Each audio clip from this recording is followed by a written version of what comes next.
Today we're going to be talking about how to get better video with your Canon 80D.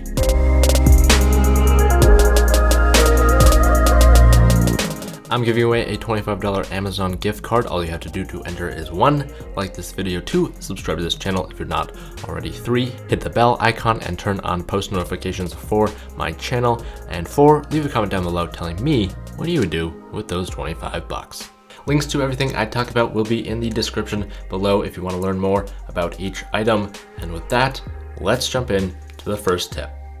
Alright, so the first tip is fully understanding everything that your 80D is possible of. So since we're just looking at video, we're not going to talk at all about the photo settings, just the video settings. First sub tip of the first idea would be to choose your frame rates wisely.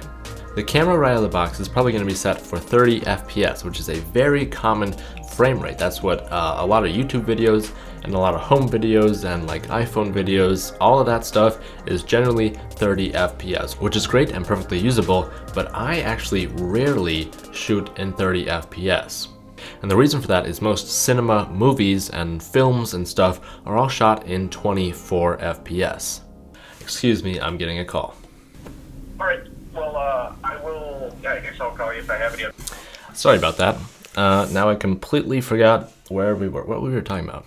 Oh, the frame rates. Yeah, so always shoot in 24 FPS if you're doing like film stuff, anything like that. Also, the 80D is capable of doing 60 FPS. So if you film at 60 FPS, you can slow it down by half and still get a very nice quality. It's not gonna look choppy. So definitely put some consideration into which frame rate you want to choose for whatever thing that you're doing and just choose the right one. Second sub idea would be to always shoot your camera in manual mode. So you're actually gonna have to turn this dial to the manual setting.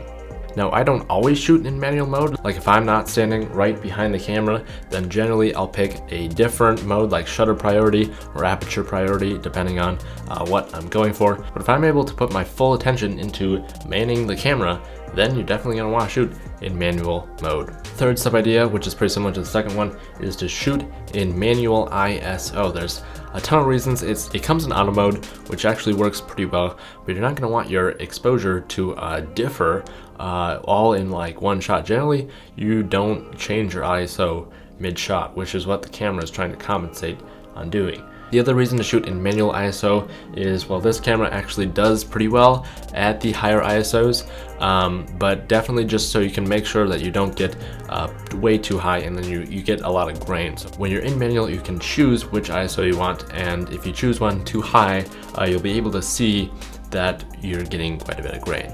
There's probably more to this tip of knowing how to use your camera, but that's all I can think of right now for video. If you really don't know how to use your camera, then find a tutorial that can teach you the rest of the information. But for video, that's all the critical information you need to know.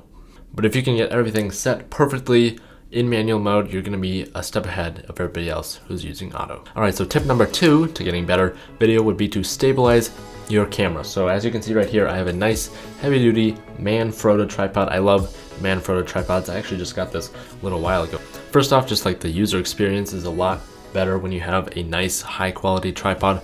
And then generally speaking, is just more stable, which is what you want when you have a tripod. You can pick up a nice high quality fluid head, which is what I have on the top here. It gives you those super fluid pans and tilts and all that good stuff. It's actually variable. You can change all the stuff here and here. That's a different video, but just get a nice pair of sticks, as they call them, and you're already on your way to more professional video. Another subtopic of this stabilization thing is if you want to get more creative, you can choose to get stable movement. So I've actually done a couple of videos on sliders and glide cams, and I have a really fancy Ronin. I guess really fancy if you haven't used a gimbal system before, but to me it's really fancy. You get some awesome super stable stuff, and you know, and that again is just too much to cover all in one video. So you really want to get stable shots, except there is a point where you can actually break that rule. And you'll see this happen quite often in filmmaking, where you can go handheld and it might be better or more fitting for the scene or the mood that you're trying to come across. A good example of this would be the movie Saving Private Ryan. Like the first half hour is all handheld and very shaky, and it totally sets the tone. If they were to have used a Glidecam or a Ronin, you wouldn't feel the same way you feel when you watch that movie. Also, I just watched Moonlight a couple of weeks ago. Fantastic movie. That's the movie that actually won Best Picture at the Oscars, the real one that won. A majority of that film is handheld as well, but not nearly as shaky as Saving Private Ryan. So basically all I'm saying is when you have bad shaky video, people can tell it's bad shaky video. When you have nice tripod shots or like a Glidecam slider, Ronin, people can tell that's really nice. And then there's all the way where shaky video kind of makes its return in telling a better story. But generally, if you want better video, stabilize the camera. Alright, so idea number 3. I think this is 3? I think this is 3. So idea number 3 for better video would be to get better audio. So as you can see, I have a Rode Video Mic Pro on top of the 880 right here. I use this a lot for run and gun stuff. It picks up really high quality audio and plugs right into the side of the camera. Because you have a nice headphone, you actually have a mic in and headphone out, which is fantastic for video work. So you can get pretty high quality audio, and it's very directional. So you're only going to hear stuff in front of you, and everything behind is very muffled.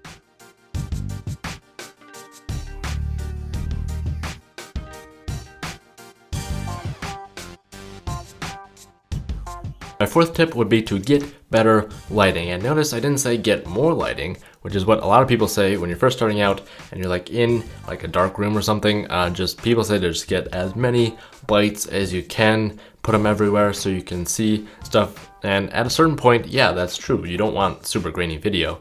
But once you've mastered getting enough light, I'd say try playing around with more dynamic lighting.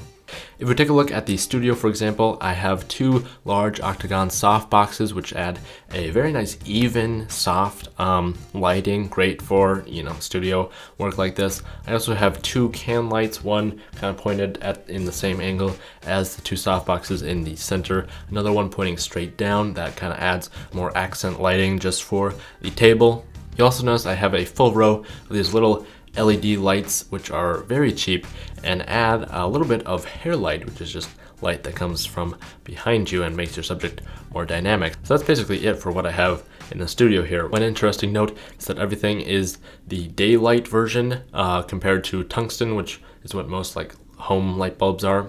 This is just for reference. You want to make sure that your color temperature is all the same so you don't have differing color temperatures. If you have no idea what I'm talking about, I'd look that up and get some more standardized color temperatures. I also have a small portable LED light, which is really convenient when you want to light some things. I've used that a ton. I also have like a bounce light and diffuser combo thing.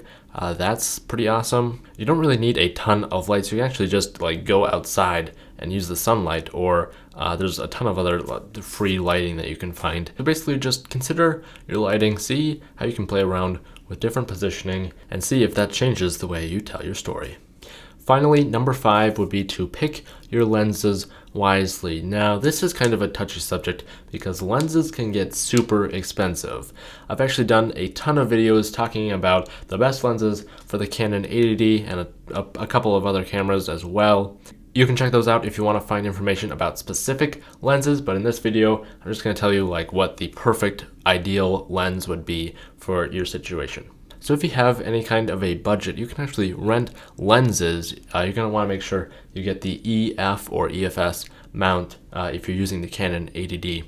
And then you're not paying nearly the price it would to buy a new or used lens. And generally, you're just going to be shooting with it for a day or a couple of days. So if you only have a kit lens, by all means, use that. I know you can do a lot of stuff with just the kit lens. But if you want to move ahead and do some more creative stuff, I'd look into the other videos talking about lenses.